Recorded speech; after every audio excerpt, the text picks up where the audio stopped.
Hey everyone, I'm David Breeze Flippers. Welcome back. It's Friday, and man, I wish I had some sales to talk about. I've got a few, not a lot. Hoping this weekend's a little better. We've got a newsletter that's going out today, so maybe that'll help spur some sales. We're still running a sale, so I don't know. Just kind of crazy. I've heard some people say their sales are good right now. I've heard some people say their sales are bad. I just kind of feel like the spigot's been turned off from something, so I don't really know what's going on.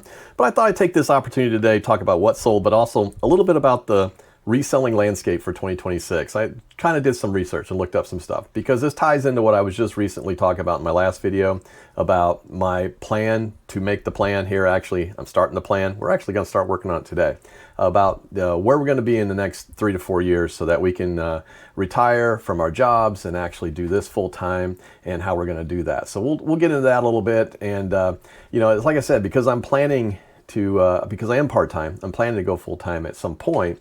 I think I just need to understand what we're dealing with and what's coming up. So let's get into it. Find it, flip it, ship it, wear Breeze Flippers. Keep it moving. Find it, flip it, ship it, repeat. Breeze Flippers. Well, let's kick it off with what sold.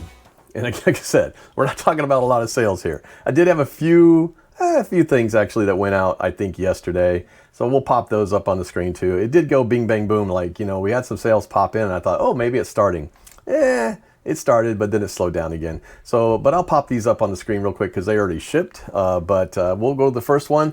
Actually sold a Dance Dance Revolution Disney Grooves Nintendo Wii game. It said it was complete and tested, but I realized after I put it up there, I know it's tested, but it wasn't complete. I don't know where I got the word complete from. But anyway, they sent me an offer for $5.99. I had it listed at $11.99, I think, or somewhere around there. And I said, hey, I'm going to accept your offer at $5.99. Actually sent a counter offer with a note. And this is maybe a good practice. I sent a counter offer with a note to say, hey, this actually is not complete. It's disc only in the case. So I will accept the $5.99, but just know that I made an error on the complete. Now, why did I do it that way? I could have just accepted the offer and sent them an email, but if I send it as the offer with the information, that stuff's all stored by eBay. So customers have been known to go in and find a flaw or a mistake or something in your listing and then come back and then try to use that against you to either get a discount or free or something. I've got to fix this sunshine, guys. It's coming right in on my head. There we go. There we go. So anyway, so people have been known, there are some good customers, 99.9% of the customers out there are good, but there's a few bad actors. So I just wanted to do that way and cover myself. It's not a bad plan if you have to ever do something like that. Next, I sold a comic book. Yeah, I do sell those. Yeah, so The Walking Dead #1 from Image Comics. This is Newberry Comics variant, so it has a Newberry sticker on the front of it. This was the remake in 2018. This is the remake from the original #1. So they're not as valuable as the actual #1. However, this one did sell for $8.54, and it went out with $5.99 shipping. The next thing I picked up was some Ertl, Dick Tracy, Tess Tracy, and Itchy die-cast metal cars. So this is a set of 3 cars. Actually picked this up at an estate sale. Earlier this year, I picked up a whole bunch of Ertl cars like this, and I picked up a bunch of tractors. We've done very, very well with these on eBay. Sold a few in our booth as well. And then when the cars weren't selling as well in the booth, I brought them back here and I sold some here. So anyway, I thought they did pretty good. Very happy with that. $11.39. I think we got either $5.99 or $6.99 shipping. Don't really know. Anyway, doesn't really matter. We did get shipping for it though. So those went out. And then also sold yesterday a DVD, an anime DVD lot. I would say this again. My daughter will kill me because she knows that I actually watched this one.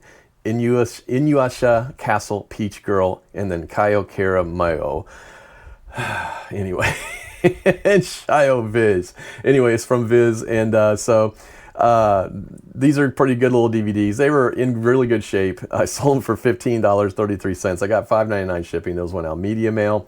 But anyway, the anime DVDs will sell. Sometimes they take a little longer. These were kind of all of a mix, so they weren't really one set.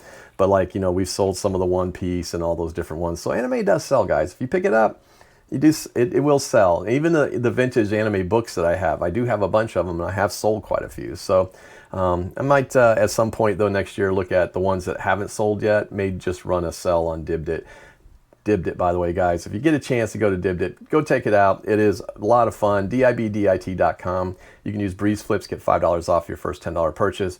We're going to have some great sales up there coming up again. I got another auction coming up on Monday, this Monday at 8 p.m. Central Time. I'm going to be doing some more comics. Trying to decide how I'm going to do it. I've got some cool ones. I'll probably find some other ones this weekend. I always do. And we'll run some of those. It's been fun. We've got some great followers on there. Too many names to mention, but Retro Wasteland, good friend now, Jacob, and then we got Genesville, Russ.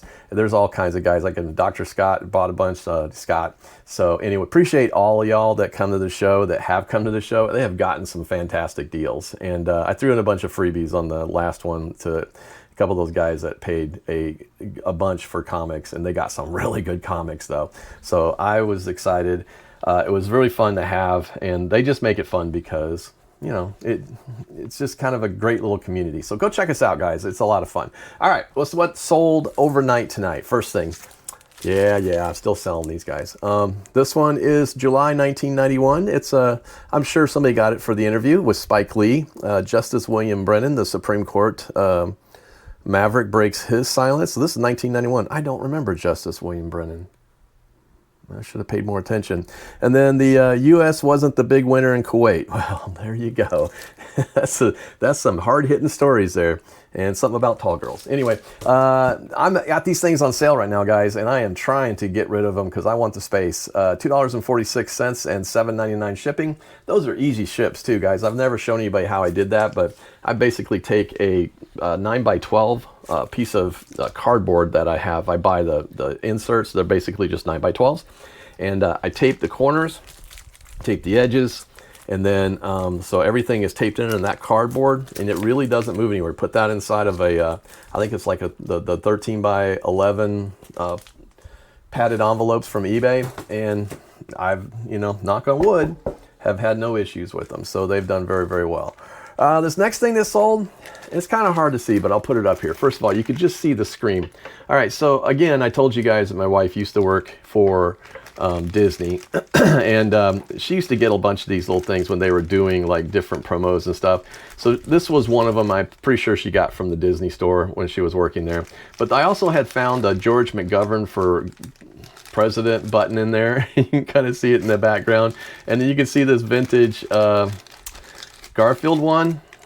And then somewhere in there is another one that says, I love Donnie, which was the Donnie Osmond one. So there's like a bunch of vintage buttons in here. And they sent me an offer for $6. Now this has free shipping on it. And I was like, I returned it and said, look, I can't do it for $6. It's going to cost me, $5 to ship it, no matter where it goes. But I said I'll do it for $11.99. Still has free shipping. So they did do it for $11.99. I was kind of shocked. But these are vintage buttons, and they do sell, guys. So if you do find them, take a look at them. Last but not least, oh yeah, okay. So I have two of these. Now I only have one. I don't know why, but in a 2-week period, on 2 weekends, I found 3 of these types of puzzles. 2 with the black case like this, and one that I already showed you guys in one of the previous videos. So it's kind of like a triangle, and they're the impossible puzzles, and they got the WTF edition on it. So this one's brand new in the box. I would never have bought it if it wasn't brand new. I mean, because you just don't want to take a chance, and nobody wants to sit here and count any of the pieces. But it had good comps on it, and I was kind of shocked, and good sell-through rates. This one sold for $17.09. It will get $5.99 shipping. So yeah, I was just kind of shocked that it did that, but apparently it's very, very hard. I guess all of the puzzles pieces are all the same color, so I don't know why anybody would put themselves through that. Honestly, I couldn't do it. So all told this week so far, we're about $240. Not setting the world on fire. Praying that some good stuff comes in overnight. I'm going to be listing a whole bunch more stuff. I actually ran extra listings yesterday and the day before, so I've been going through, we've been doing a lot of sell similar, put up a bunch of new stuff. We're going to see if we can, maybe kickstart it and do something. There's got to be a reason what's going on. I hope I haven't ticked off the eBay gods, but you never know. Maybe I have by talking about them recently. So, because we're a little down on the quarter that compared to last year, which is kind of weird. So, but not at all. And, I've also seen some of the retail numbers and the different things, and some other people would actually have retail stores, and they're down a little bit too. So I think it's all kind of connected. I'm hoping that maybe getting past this week, things kind of pop back up and start hopping again. We're hoping. So anyway, we'll see what happens. Again, slow weeks don't really scare me. It's the final at the end that we're really looking for, and that's really what we're trying to get to, is like trying to figure it out. But so I thought I'd tell, even though it's kind of a slow thing, but this kind of pulls us into, the bigger picture of what I wanted to talk about. And it really is the 2026 reselling landscape. And I did do some research, so if I have to look over here, I have to tell you. But I did say that you've heard a lot of people saying that eBay is oversaturated. I've also heard some people say that, it's dying or it's growing. I've heard so many different conversations, but I did take a look at the actual numbers from eBay, and it said at one point that the peak seller count in 2014 was 25 million. So the seller count, okay? In 2023 is 18.1, 2024 was 17.6, and then 2025 estimate is 18.3. So you can see there's kind of a little fluctuation, but the seller count isn't really, going up or down. Now, obviously it went up over COVID. I mean, it went up, it spiked on COVID. Everybody wanted to sell online because nobody could buy anywhere else. And it made sense, right? This was, man, if you had I got in there just a little bit at the tail end of it. I wish I'd have gotten in a little earlier on some stuff, but it is what it is. But there are actually fewer sellers today, if you look at it, than there were a decade ago. And I think that what's changed is that the sellers who did stay are probably staying pretty serious about what they're doing. I mean, they may be hobby sellers, but they're serious hobby sellers. And that's how I started out, as a hobby seller. I mean, I started out, 30 years ago, basically, because I started on Auction Web, but 28 years ago, when eBay basically became eBay, I was already on the account. I was one of the first ones that had the account there. So, it was a hobby. I was just trying to make a little extra money here and there, whatever I wanted to sell. It was just really what it was.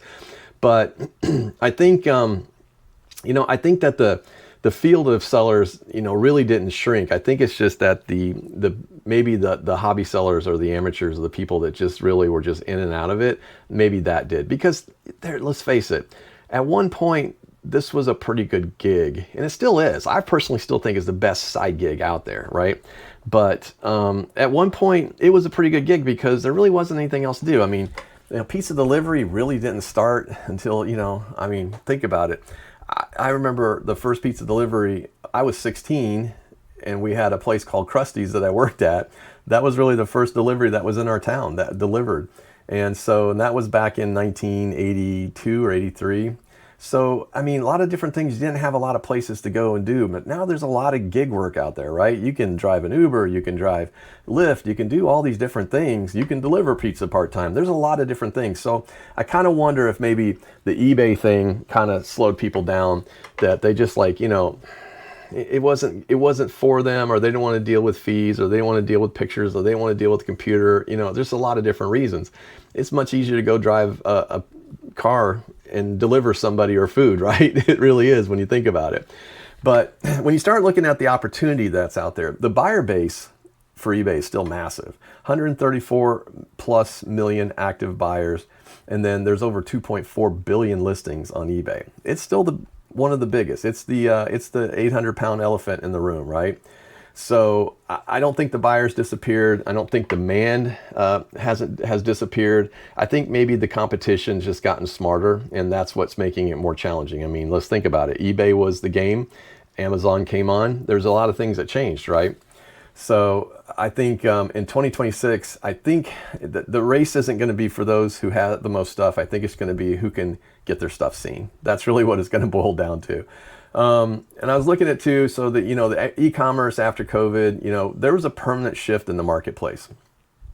There was a 43% jump in e-commerce from 2019 to 2020. It's the largest in history. Pre-COVID, the online shopping was 15% of all retail. Today, after all this, it's closer to 22%. So it did go up. So there's a new norm, right? People now shop more online, I think, than ever before. And people are more likely to shop online sometimes than go to a mall or go to a store. The retail market's struggling a little bit. You know, the brick and mortars, they're struggling a little bit. You got to think, you know, they've got to work harder to bring people in. They got to do bigger deals, different things. So they're driving up that competition. You know, that big jump that we made in COVID never went back down. People basically learned to buy stuff online, and including the used and collectible market and the vintage, secondhand, all that stuff. So one of a kind items, you know, I think that helped to kind of boost the little bit of what eBay is. I think that's a big thing, is what boosted it. So I think the market's there. You know, I start to look ahead and try to think, well, what is going to be coming down the road? I think live selling is coming. I think live selling is going to get bigger. Right now, live selling is a $128 billion market in 2024, and it's growing at about 13 to 14% per year. And then live selling apps saw 77% growth in installs since 2022, or in early 2022, and then since then. So live selling, it's still on the runway. I think it hasn't taken off yet. But I think that people really like that personality and connection that you get with live selling. And like I said, we do live selling. We love it. And yeah, the platform's not huge, guys. It's compared to Whatnot and some of these other ones, or eBay Lives. We don't have the same market, but what we do have are the most loyal buyers and sellers that there could be. I mean, these guys are great, right? So I think that, you know, it's up and coming, but I think it's going to continue to grow. So I think, but that also adds competition to eBay, right? So it does make a difference. Now, that doesn't say that. One thing I'll tell you on DibDit that we do a lot of is we sell a lot to other resellers. And I don't mind, because if I'm getting my stuff at a low enough price and I just want to move inventory, that's a perfect place to do it. It moves fast. They get a good deal. I get my money back. I make some profit, and we all move on. We all get something we want. So there's nothing wrong with that. But I do think there's going to be some challenges coming in 2026, and I kind of want to just touch on that. The one thing I want to touch on is that it's becoming more and more expensive to ship. I just heard that the Postal Service already is talking about a 7% increase, and not increasing the price of stamps is what I've heard, but there's going to be a 7% increase. Pretty much that is across the board, but different levels, obviously, you know, for priority mail and different things. But I think it was 7%. You know, it's going to always happen. It happens because at the end of the year, we have the price jump right now for shipping over Christmas, and they always increase it by a certain amount. It never fails in January. They will just keep some of those increases, and we'll keep getting more and more expensive. So that's going to put a challenge for some of us. It's also going to run out some of the lesser sellers, you know, that ones that just are doing it for a hobby. They're like, I don't want to mess with it anymore, right? Because that's just the way it works. But we're going to see price increases. There's no question about it. So that means that we have to, you know, check our margins. We have to we got to tighten stuff up. We've got to do better sourcing. We got to find better shipping strategies. I mean, you know, when you can knock a box down from 10 inches to 8 inches, you got to start doing that stuff. We can't just throw it in a big box anymore and ship it off. We got to be smarter. You know, I mean, and the USPS rates, this is something that's going to happen every single year. You just like clockwork. It's going to get more and more expensive to sell stuff and ship it online, period.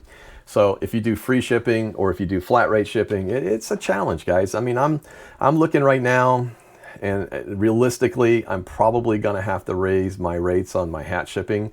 Not by a lot. I'm probably going to go from $4.99 to $5.49, maybe. I got to cover it though, because I got to cover the cost of a box. The box itself is, you know, 75 cents. And then you got to cover the tape and anything that goes in the box. So I don't know. I think that that's going to be another challenge. Another 2026 challenge, obviously, is the ad attribution thing with eBay. That's going to be a challenge for us eBay sellers, though, especially those of us that use promotional ads. And we do. And again, I'm still debating on what that is going to look like for me in 2026. I mean, I've got kind of an idea in my head, and I also realize that 2 to 3% that I use is probably not going to be much. It's not a lot. When you start thinking about 3 cents on a dollar, it's not a lot. When you talk about 3 cents on $100 or 3% on $100 or 3% on $1,000, it can be a lot, right? So I'm going to maybe look at, you know, what we're going to promote that and what we're not going to promote. I may cap it at like $50. Items $50 or less I may promote just to kind of move them along. You know, popular items. I'm not really sure yet, guys. That's a plan that I'll probably lay out and figure out, and then that'll be a good video to talk about sometime in December. So, but and I'll be curious to see what other people are going to do. I've heard some of you say you're not going to promote. I've heard some of you say you're just going to continue to promote. Again, I still think it's I don't like what eBay's doing, but they're not the only company going through different struggles that they do. Every company goes through it. My company's gone through it. Everybody's going through it, guys. It's just the way it is. This is the business landscape that we're in, and I don't think that's going to change it. But other stuff that could be happening next year in 2026 that'll make it still challenging. Obviously, inflation is still not ideal. It's still going up, or it's leveling. It's not even leveling at this point. Consumer confidence bounces up and down, so we don't always feel like people, are buying as much. They're not doing a lot. Obviously there's a higher cost of living. It is moving a lot of people to that secondhand shop, though. Secondhand shopping, thrift stores, that's growing. So, that could help us. And there may be a lot more part-time resellers entering the market. Who knows? Because if the economy gets a little bit harder, people will start looking for ways to make a little extra money. And that doesn't mean that they're going to go in, full force like we did or you did or anybody else. That means that they're going to throw up about 10, 15 items, try to sell some stuff and make some money. And that's, they're doing that too on Poshmark and a lot of those places. It's really easy to do that. So I think that that's going to be a challenge a little bit. I think though, when the economy gets squeezed, reselling can expand. That's really what happens. But so does the competition on that. So I think that's just something that's going to probably happen, and we'll have to kind of take a look and see. So I don't know, what is the opportunity in 2026? I think there's some stuff. I think ultimately, there'll be still fewer resellers. I believe there'll be fewer resellers, maybe the serious or more serious hobby resellers. I still think there's going to be more buyers because I think people are going to be going to the secondhand market more. I still see live selling going up. I expect growth out of Dibdit. I think we're going to see a lot of growth. I think the district app itself is getting a lot of growth. I know that eBay is expanding to more categories for live selling, so that's going to grow. So I think it's getting more and more popular and more mainstream that people just accept live selling as one of the options that they can go buy stuff. I do think that collectibles and nostalgia will surge a little bit. I just kind of believe that because of what I've seen. So I'm not going to stray off of my collectibles and comics and things that I love to sell. Those are the things I love to sell. I have fun selling those, and I have fun finding them and sourcing them. But I think that that's going to continue to expand. So so I don't think, I think, you might probably see, I don't know. The only thing I don't know is, will we see more people using multiple platforms to sell on? I don't know. I've heard so many people say that they've stopped doing cross-listing and stuff because the amount of sales that they're getting on these other markets are just not enough to make up for the time that they get. And we're in that same boat. I know one of the things that Sherry and I are talking about as part of our plan is she's going to fire up Poshmark. We're going to rebrand it, completely redo it, but she's going to do Poshmark only, and then she's going to have her own eBay. And I don't want anything to do with clothes. I just don't want anything to do with it. But I think she can do really well with clothes because she understands that market and fashion and such. So I think that's going to be something to look at. But I don't like cross-listing only because it doesn't pay. I was selling one thing a month on Mercari, and I'd sell one thing every 2 months on Poshmark, and sold nothing ever on Depop or any other stuff. So it just didn't pay to have the cross-listing apps and all that stuff. So I'm going to double down and focus on eBay and Dibdit, and that's going to be where I'm going to be making my big moves at. So I think that, but I do think that sellers who win in 2026 probably not going to be the ones who list the most, but I think the ones who adapt the fastest to what's going on in the market. So, look for the trends, look for what's coming up, look for what's happening. But I do think, if we can stay consistent and we can stay, creative, I think it's going to benefit us. And I think anybody that does that, to treat it like a real business and not a hobby. And we've been treating it like a real business for the past 3-4 years. It's not a hobby anymore. It doesn't make hobby money. It makes pretty good money. But we're going to be taking that and doing some different stuff with it this next year. And that's part of our big plan. So, so anyway, like I said, this year has been a reminder. Life's short. It's unpredictable. We don't know what's going to happen tomorrow with the jobs. We don't know what's going to happen tomorrow with our health. It's too precious to be doing something you're not really excited about, and not to be doing something you are excited about, right? So you got to find what makes you happy and what you love to do, and that's what you need to do. So anyway, like I said, we're not, we're laying this plan, and we're not quitting tomorrow, and we hope we don't have to quit. We hope we don't have to quit our jobs or anything, or our jobs don't quit us. That's the bigger problem these days, right? Is, some of my friends, I just had some people that got furloughed from the company. So it's not an easy time right now, guys, and companies are going to have this time. So I, feel for them. I'm thankful that I have something in the background that could sustain for a while. It probably wouldn't completely work this, but then again, you never know. If I doubled down on this and was able to spend, 50, 60 hours a week doing stuff, whether it be YouTube and this and everything else, how would it look like? What would that business look like? That is something that always hits me in the back of my head. So that's why we're working towards getting all this done and figuring out where we're going to be at in the next 3 to 4 years. So I'd love to hear from you guys. Always love the conversation. You guys are so much. I got some great comments out there. I got some interesting ones that I didn't really know how to answer, but I also get a lot of really good ones too. You guys are great. And I don't know, where do you guys see 2026 heading? I'd love to see what you guys think is going to happen, because maybe I'm off base on this. I just kind of feel like I'm positive. I'm mostly positive. I have a few concerns, but I'm mostly positive, right? So I'd love to see what you guys think. I really like to see, again, I'm trying to find data that would sustain, or, that would hold up what I'm trying to talk about.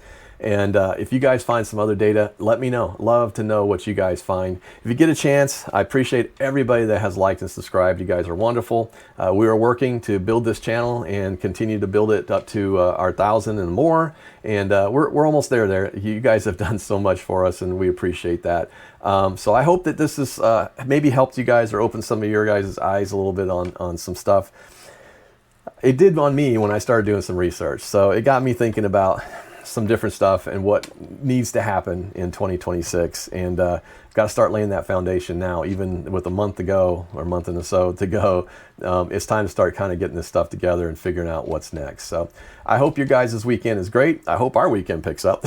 I hope we got a few more sales, and I think we will, but I'm hoping that it's a big day on Sunday. We'll see what happens, and we'll do the video, Sherry and I, on Sunday, of course, and then but I hope you guys have a great weekend. Stay safe, find great deals, keep reselling, keep at it. I'm David, Breeze Flippers. We'll see you. Find it, flip it, ship it.